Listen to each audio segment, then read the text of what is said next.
ಓಂ ಶ್ರೀ ಗುರುಭ್ಯೋ ನಮಃ. ಶ್ರೀಮದ್ ಭಗವದ್ಗೀತಾ 3ನೇ ಅಧ್ಯಾಯ 22ನೆಯ ಶ್ಲೋಕ. ನಮೇ ಪಾರ್ಥಾಸ್ತಿ ಕರ್ತವ್ಯಂ ತ್ರಿಷು ಲೋಕೇಶು ಕಿಂಚಿನ ನಾನವಾಪ್ತಮವಾಪ್ತವ್ಯಂ ವರ್ತ ಏವ ಚ ಕರ್ಮಣಿ.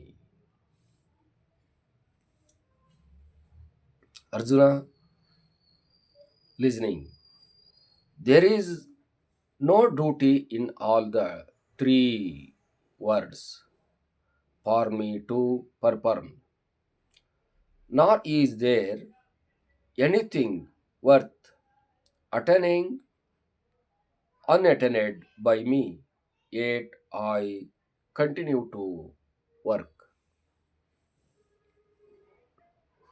ನೋಡು ಅರ್ಜುನ, ನಾನು ಈ 3 ಜಗತ್ತಿನಲ್ಲಿಯೂ ಕೂಡ ಯಾವ ಕೆಲಸವನ್ನು ಮಾಡಬೇಕಾಗಿರುವಂಥದ್ದು ಇಲ್ಲ, ಬಿಡಬೇಕಾಗಿರುವಂಥದ್ದು ಇಲ್ಲ. ಆ ಕೆಲಸಗಳಿಂದ ನಾನು ಪಡೆಯಬೇಕಾಗಿರುವಂಥದ್ದು ಇಲ್ಲ, ಬಿಡಬೇಕಾಗಿರುವಂಥದ್ದು ಇಲ್ಲ. ಆದರೂ ಕೂಡ ನಾನು ನಿತ್ಯ ನಿರಂತರವಾಗಿ ಕೆಲಸವನ್ನು ಮಾಡ್ತಾ ಇದ್ದೇನೆ.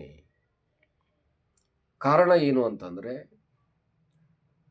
ಕೆಲಸ ಅನ್ನುವಂಥದ್ದು, ಕರ್ತವ್ಯ ಅನ್ನುವಂಥದ್ದು ಮನುಷ್ಯನ ಶರೀರದಲ್ಲಿ ಅಂತರ್ಗತವಾಗಿ ಇರುವಂಥದ್ದು. ಆದ್ದರಿಂದ ಆ ಕೆಲಸವನ್ನು ನಿಲ್ಲಿಸುವುದಕ್ಕೆ ಯಾರಿಗೂ ಸಾಧ್ಯವಿಲ್ಲ. ಹಾಗಾಗಿ ಆ ಕೆಲಸವು ನಿತ್ಯ ನಿರಂತರವಾಗಿ ನಡೆಯುತ್ತಿರಬೇಕು. ಅದನ್ನು ಅರಿವಿನಿಂದ ಆ ಕೆಲಸವನ್ನು ಮಾಡುತ್ತಿದ್ದರೆ ಅದು ಇನ್ನಷ್ಟು ಜನರಿಗೆ ಉಪಕಾರಿಯಾಗುತ್ತದೆ, ತನಗೂ ಕೂಡ ಉಪಕಾರಿಯಾಗುತ್ತದೆ. ಆದ್ದರಿಂದ ಕರ್ತವ್ಯ ಭ್ರಷ್ಟನಾಗದಲೇ ಕರ್ತವ್ಯ ನಿಷ್ಠನಾಗಬೇಕು ಅನ್ನೋದನ್ನು ಅರ್ಥ ಮಾಡಿಕೊಳ್ಳಬೇಕು. ಹಾಗಾಗಿ ನಾನು ಕರ್ತವ್ಯ ಭ್ರಷ್ಟನಾಗಿಲ್ಲ, ಕರ್ತವ್ಯ ನಿಷ್ಠನಾಗಿ ನನ್ನ ಕೆಲಸವನ್ನು ಮಾಡುತ್ತಿದ್ದೇನೆ. ಅದರಂತೆ ನೀನಾದರೂ ಕೂಡ ಕರ್ತವ್ಯತ್ವವನ್ನು ಅರಿತುಕೋ, ಕರ್ತವ್ಯ ನಿಷ್ಠೆಯನ್ನು ಬೆಳೆಸಿಕೋ. ಕರ್ತವ್ಯವು ಧರ್ಮ ಸಂಗ್ರಹ ಅನ್ನುವುದನ್ನು ನಡೆಸಿಕೊಡುವವನಾಗು.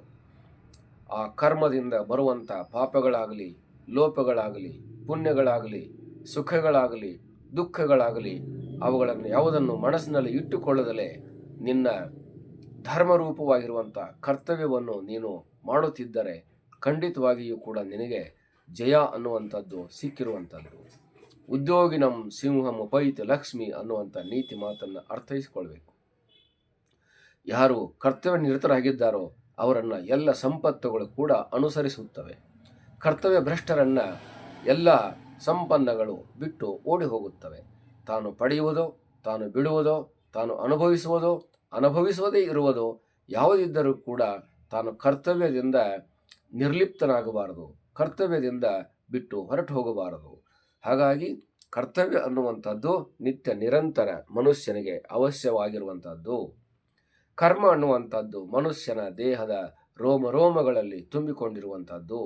ಆದ್ದರಿಂದ ಕರ್ಮನಿರತನಾಗು, ಯುದ್ಧ ಭೂಮಿಯಲ್ಲಿ ಸಿದ್ಧನಾಗಿ ಯುದ್ಧವನ್ನು ಮಾಡಿ ಜಯಶಾಲಿಯಾಗು ಅನ್ನುವಂಥ ಅಭಿಪ್ರಾಯವನ್ನು ಶ್ರೀಕೃಷ್ಣ ಪರಮಾತ್ಮ ಅರ್ಜುನನ ಕುರಿತು ಹೇಳುತ್ತಿದ್ದಾನೆ ಎಂಬಲ್ಲಿಗೆ. ಹರಿ ಓಂ ತತ್ಸತ್.